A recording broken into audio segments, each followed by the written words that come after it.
Hello guys, welcome back to my YouTube channel. So guys, in this video I'll help you how to install and use custom fonts in iPhone.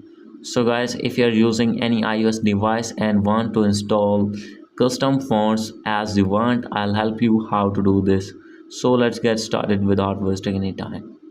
So guys, simply you have to open your settings here. First of all, scroll it down, click on display and brightness, click on text size. From here you can increase or decrease your text size, and you can make your text bold from here, as you can see.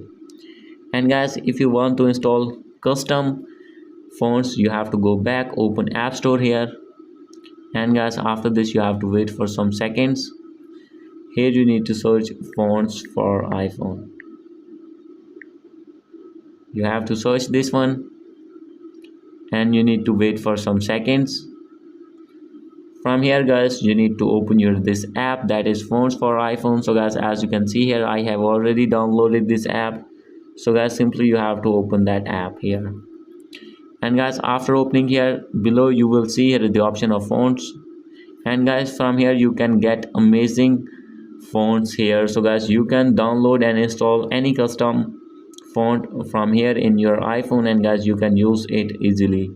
So guys, this is the video. Hope you like this video. If you like this video, please do subscribe my channel. Thank you.